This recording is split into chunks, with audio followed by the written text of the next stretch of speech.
The Tom Woods Show, episode 936. Prepare to set fire to the index card of allowable opinion. Your daily dose of liberty education starts here. The Tom Woods Show.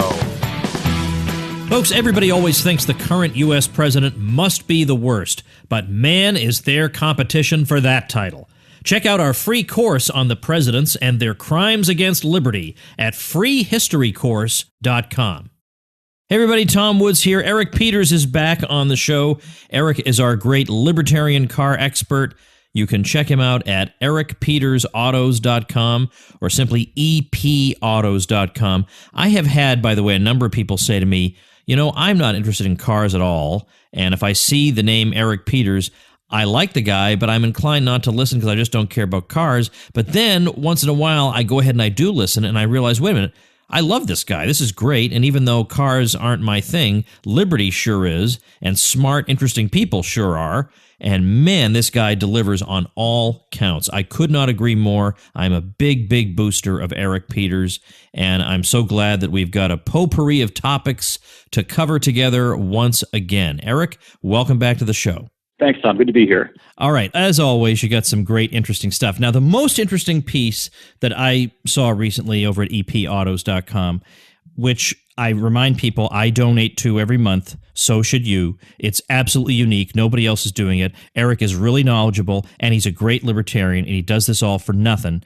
You should be helping him out by, kicking him a few bucks every month. I mean, really, you should do it. epautos.com. Anyway, so you've got an article called Pop Goes the Car Bubble, and it may not be a bad thing. And what I liked about this is that I didn't realize how much there was to this. Of course, it never dawned on me, since I'm only a consumer, the model that the dealerships use and how they get the cars, and are they getting the cars with borrowed money and stuff like that. So you filled in a lot of blanks for me. All I saw on the consumer end was that even though I never take out a car loan because I don't believe in them, nevertheless, what I do see is the loan terms getting, I mean, first it was 48 months, then 60 months, now 72 months to pay off a car. I mean, in the old days, you wouldn't even, in some cases, you wouldn't even have the car for 72 months.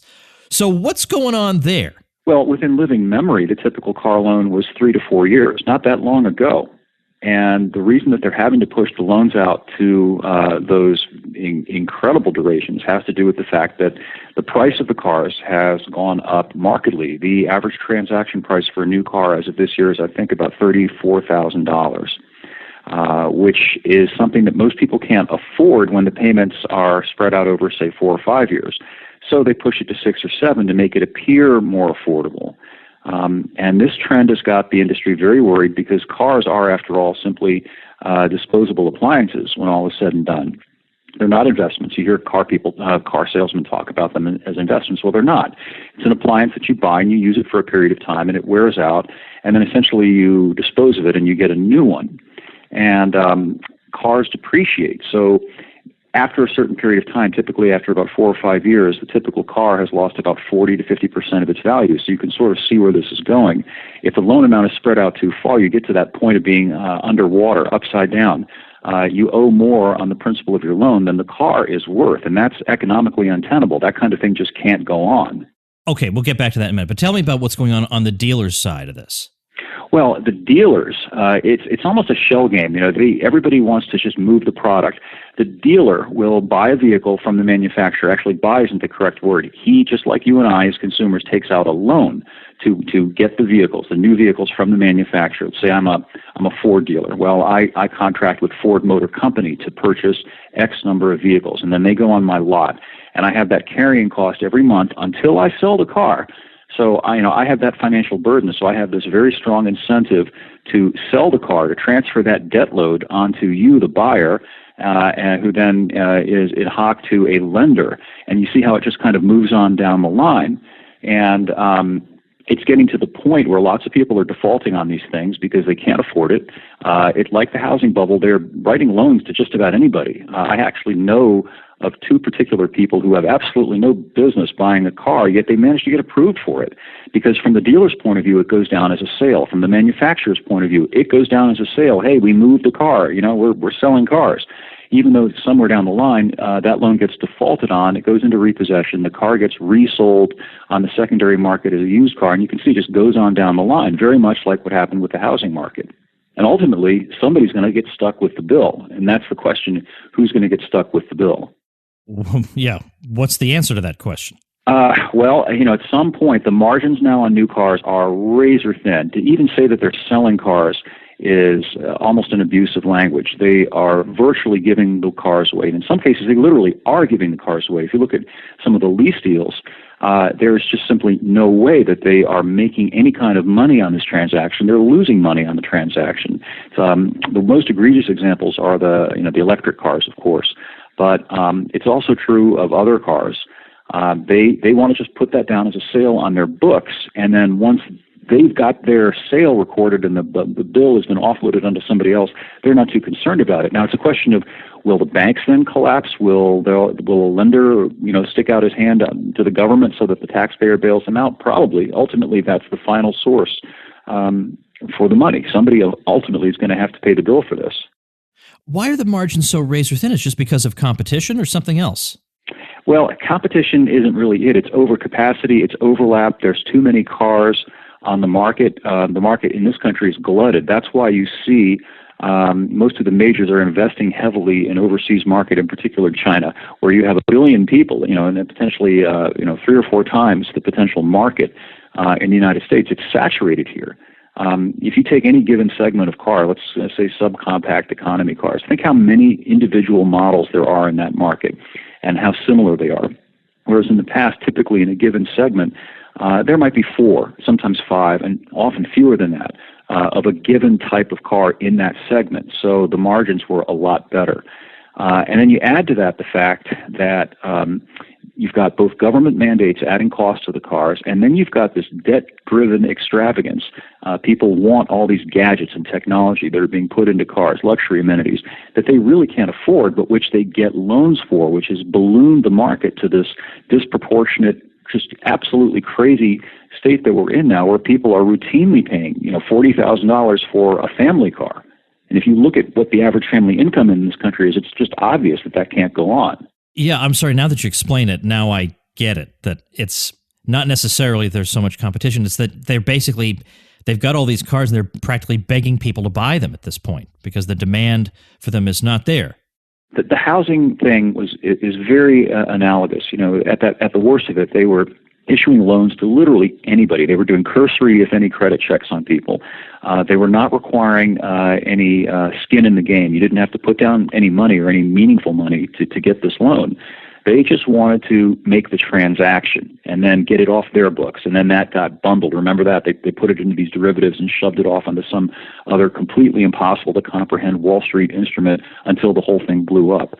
Very, very similar kind of thing is occurring here. They're writing these loans to people who can't afford these cars. They're trying to stretch the payments out to 6, 7, 8, 9, even 10 years. There's some 10-year loans out there, knowing that can't work. It's just not sustainable. All right, let's move on to the next bit of depression here. Which I did not know about, and I would not have known about unless I lived in Utah or if I read Eric Peters' Autos. Okay, and that's the situation with the blood alcohol level decision or the new law in Utah, which now says that they're going to go from 0.08 blood alcohol content, which is already rather low to be considered the drunk driving threshold, all the way down to 0.05, which now, okay, I'm probably 5'6", not super duper heavy. Would not surprise me if 1 or 1.5 drinks got me to that level. So no, it would actually, based on that statistic, it would. Yeah. And even a guy my size, I'm a bit bigger than you are, would be in peril. It would be very close to that threshold. It has the effect of criminalizing drinking. That's what it's doing. This has nothing to do with drunk driving. It's preposterous to assert that a guy who's had a beer over the course of dinner is somehow a drunk driver. It's ludicrous. Right, but it would if you were stopped for this, even if you were exonerated later. Although, how could you be if you were exceeding the .05? That's just it. You broke the law, and you couldn't really be exonerated, except in the court of common sense, which court you'll never be taken to. So your life would be ruined, your reputation would be ruined. You'd be known forever as a drunk driver. That's right, and not to mention incurring the thousands of dollars in lawyer bills, fines, ASAP fees, insurance premiums, and so on. It's interesting, the standard has gotten to the point where they have to have these, I call them Fourth Amendment and Fifth Amendment free zones, these random checkpoints where they just dragnet everybody on the theory that, well, we'll hang them all and we'll get the guilty too. But it's interesting that they have to do that because these people are giving no indication that their driving is a problem. I find that to be very telling. In the past, you had to have probable cause. For example, a cop would notice that a driver was wandering over the double yellow, weaving back and forth. So that was probable cause, and that would be the legal reason for pulling that driver over and investigating further. Now, probable cause has been chucked out the window. All that's necessary is for you to happen to be on a given road at a given time, and you roll through one of these checkpoints, and you are presumed to be drinking until you prove to them that you have not been. So what is the real motivation behind this? Let's just be frank about it. What do you think the real motivation, given that it is obviously an attempt to criminalize drinking, what could be motivating that line of thought? Well, the elephant in the room, Utah is a heavily Mormon state, and I think the figure is 80% of the lawmakers at the state level in Utah are members of the Latter-day Saints Church. And I'm not casting aspersions on the Mormon Church by any means, but it's a fact that, they are teetotalers, they don't drink, and they frown on drinking. And I think it's reasonable to assume if you've got 80% of the lawmakers who just frown on drinking as sinful as sort of a religious grievance, that probably enters into it. Yeah. Yeah, and I mean, it's kind of prohibition by the back door. Right. And I have Mormon listeners who I'm sure are as frustrated with stuff like this as I am with ignorant Catholics. So there's no reason anybody should take this personally. You have a problem with it, but it seems pretty obvious that this is not just because .05 makes no sense. So you have to look deeper and say what really could be happening here. Even .08 is dubious. They've had a difficult time, providing substantive, actually verifiable evidence that a person is meaningfully impaired at .08. It's just this generic kind of a thing. If you think about a bell curve, sort of like the IQ thing, a bell curve, and what the average capability of the average driver is, there really is no way to assert that a given person who has had a drink is any less or any more impaired than the average person out there. And how about people who have poor vision, the older folks out there who can't see as well or who are arthritic? They're impaired. It's not by alcohol, but nonetheless, they're kind of on the other side to the left of that bell curve, but they're not the object of these kind of witch hunt persecutions. I've got a couple other items I want to review with you. There is a bill pending. This you wrote about a few weeks ago or end of last month. And it's on the black and blue? The black and blue bill, yeah. Of course, it's not known as that, right? Mm-hmm. What is it actually called? No, it's called Back the Blue, which is actually an ironic title given that most cops now wear black, like the Schutzstaffel in Nazi Germany, not blue. Not blue indeed. All right. So, yeah, what does this thing do? Essentially what it does is it immunizes police who commit a crime in the course, what's the verbiage that they use, in the judicial capacity of the officer. In other words, if they are arresting you for whatever reason, and even if it turns out to be a specious reason, if they're doing it in the course of their judicial capacity, and in the course of that they exceed their lawful authority, let us say, and they beat you up or they deprive you of your rights. This bill would immunize them against your attempt to recover damages in a civil lawsuit. In actuality, holding them to a much leaner and lesser standard than us mundanes, in the great words of Will Grigg, are obliged to. We're expected to obey all laws, to know the law, and we're held to account whenever we violate the law. But in the case of those who enforce it, somehow they're to be given a pass. And I find that very, very disquieting, and also I think that it's completely counterproductive. We're at a point now where People are, with reason, distrustful of police. And if anything, I think police should be held to a higher standard than average people when it comes to how the law is enforced and how they conduct themselves in their capacity as enforcers of the law. So what do you think the chances are of passage of this thing? Is there any way to know? Well, this is in Texas, and, I like a lot of things about Texas. I've been through Texas many times, lots of good people in Texas. On the other hand, they also have a penchant for this kind of law and order Yahooism that to me sometimes, borders on something very unpleasant. And I wouldn't be surprised if it does pass. Well, then finally, I want to jump over to a piece you have here about automobile parts. Mm-hmm. And this seems like a mundane topic, but really it could screw you pretty badly if this were to happen to you. What good is it? We know that the cars these days last a lot longer than cars used to last. So the idea that you'd get a new one every 3 or 4 years doesn't seem quite as necessary anymore. You could have a car last for 10, 20 years. But the problem is, what if the parts don't exist for it? So what's going on there? Well, you remember the old term planned obsolescence? Yeah. They used to accuse the car industry of designing the cars to fall apart very quickly.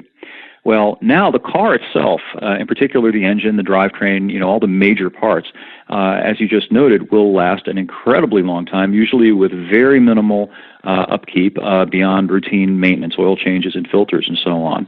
However, some of the critical parts, and in modern cars these tend to be electronic parts, may fail over the course of the years. And they are no longer manufacturing parts to the extent that they used to. And this has to do with the fact that what they call in the car industry the product life cycle is much, much shorter. It's about half what it used to be. It used to be typically that a car would get introduced and that particular car would remain in production with tweaks here and there, but generally, the same for 8 to 10 years. Now the life cycle is down to about 4 years before the car is completely revamped. And during the course of those 4 years, there are often major changes, running changes throughout the time. So these parts get obsolesced very quickly, and they don't support them anymore. They just stop making them. So people are finding out they've got relatively recent vintage cars. These are 6, 7, 8-year-old cars. They take it in for a problem to the mechanic, and they find out that the part is discontinued, no longer available. And their option is to try and find a used part, if they can, or buy a knockoff that might be made in China to a lesser standard, lower quality part that winds up having problems, doesn't fit correctly, and so on. Or not find a part at all, in which case the car is useless to them. A good example of this is the control unit for the air conditioning system. Most modern cars have a climate control air conditioning system. And if the controller for that goes out, your air conditioning doesn't work. And what good is a car to you if it doesn't have air conditioning? Most people aren't going to put up with that. They don't want the car. So you've got a perfectly good car, but some major system no longer works because you can't find this ordinarily inexpensive part. It's a $100 part, $200 part. So you wind up having to chuck the car because of that. It's crazy. Are there particular manufacturers that are especially bad on this, worse than others? Unfortunately, no. This is an industry-wide thing because of the pressure, this newness pressure to constantly be revamping models. It's kind of, how computers keep changing. We find we have to throw away our cell phone after about a year or two, because it's been outdated and it's no longer supported. Things don't have the shelf life that they used to. And cars, of course, are now essentially computers that move. They have so much electronics in them, and these things just get dated quickly. And once the parts dry up, you're out of luck. And it's an industry-wide thing. Everybody feels the need to update their vehicles every 4 years or so. You look at them and see how that happens, and that's the reason behind all this. Well, that's an unfortunate story. There really isn't anything we can do about it. Unfortunately, no. The crazy thing is my Trans Am, you and I have talked about my ancient 70s Trans Am. The car is, 41 years old now, and I can still get any part for it that I want. And part of the reason for it was that car was essentially in production for 11 years, and it also shared parts with a lot of other vehicles that GM made during that period that were common. So you could, cross-reference, if you like. That's the good word for it. And, for example, the Chevy Nova shared a lot of parts with the Firebird and the Camaro for that period. So you could get parts for it. Now these cars are very individualized and specific, and, the part is only designed to fit that particular car. And that's it, And so when they stop making it and you can't find it anymore, you're stuck with this car that's a good car, but you need that part, and you can't find the part. Oh, frustrating. Well, It's frustrating. here's an awkward segue. What you can find is a lot of great news and information about cars at ericpetersautos.com. I'm getting good at these awkward, ridiculous segues. But of course, the easier way to get there is epautos.com. Now, in the coming days, we're going to get this up for you. You have an ebook that you're going to be giving away. And now this episode that you and I are talking a little bit before when it's going to come out, because I'm going to be out of town and this one's going to come out next week. We'll try and get it up in time for people to get it when this episode is up. But you have an ebook that you're giving away on what juicy, critical topic we all want to know more about. Well, it's the ins and outs of car buying from somebody on the other side of the desk, so to speak. Kind of tell you some of the behind-the-scenes things that go on and that you should be well aware of if you're in the market for a car, and not just a new car, but also a used car. I'm going to try to convey all the wisdom, such as it is, that I've accrued over many years of being involved in the business. That's basically what it's going to be about. Well, it's thrilling that you're doing this, and that people could get a free, and it's not, by the way, I've talked to Eric about this ebook. It's not one of these 5-page, triple-spaced, 28-word so-called ebooks that just puts you on a mailing list. This is a real book. It's 35 to 40,000 words. It's going to give you you're going to go in there armed with all the knowledge you could reasonably be expected to have. And he's giving it away for nothing over at epautos.com. So the sign up, well, anyway, we're going to try and coordinate this, that it's going to be up and ready to go by the time you are hearing this. But in any case, especially if you get that book and you find that it benefits you, please do remember Eric, because I try to support libertarians I can support who are doing things where I think they're more or less irreplaceable and there's nobody else like them, and I want to support them. So people like Scott Horton, I mean, who else knows foreign policy like Scott Horton? So I support him. I support antiwar.com and some other 10th Amendment Center. But Eric Peters Autos is in my handful of sites that I support with my own smackers. So check him out at epautos.com. Well, always fun. Well, fun talking to you, Eric. That doesn't mean that it's the topics are cheery all the time, but maybe next time we. Oh yeah, go ahead. Well, later this summer, hopefully, I'll be able to get my hands on the Dodge Demon. Do you know about the Dodge Demon? Well, I was just going to say, if we can start talking about just cars without the government being involved, then it gets a lot more fun. But I don't know about the Dodge Demon. Well, this is the first production car that's available for sale to the general public that has the capability to pull the front wheels off the ground and run a quarter mile in 9.5 seconds. Okay. Okay. Did we need that? It has nearly 800 horsepower, and for $1, it's an option. For $1, you can buy a package that includes skinny drag tires that go in the trunk, along with an ECU that bumps up the horsepower to about 90% of what a Nextel stock car produces, which is about 800 horsepower. What's the purpose of making that a $1 upsell? Just to say that it's optional, just to say that they didn't make the car this way. Yeah, and another option, it comes only, as the car comes, it comes with a driver's seat only. For another $1, you can buy a passenger seat. Ah, okay. That's funny. The car itself is the Challenger muscle car, that's Dodge's entrant in the pony car wars. It competes nominally with the Camaro and the Firebird, the Mustang, but it blows them all out of the water. It is faster than most high-performance sport motorcycles, and it's fully DOT and EPA legal. You can drive it on public roads. Isn't that fabulous? That is totally fabulous. It's driving the control freaks absolutely out of their minds. Even Automotive News, and allegedly an automotive publication, they wrote an editorial, and they got a lot of flack for this, denouncing Chrysler for even offering this thing and saying that it should be made illegal because it's not safe and it's too much horsepower, too much speed for the average person to be allowed to possess. Oh. And they actually... Yeah, I wrote an article denouncing them and got a lot of favorable response for it. But, the government, the people in the EPA and DOT are just beside themselves that somehow Chrysler was able to get away with this, to use that word. Oh, that's tremendous. Well, yeah, we're definitely going to want to hear about that. That'll be a much happier episode of the show. Yes, it will. When that happens. So when's that going to be? You guys can come bail me out. You can bail me out of jail, too, after I get after I get caught. Yeah, sure. Is it so? But do you know when?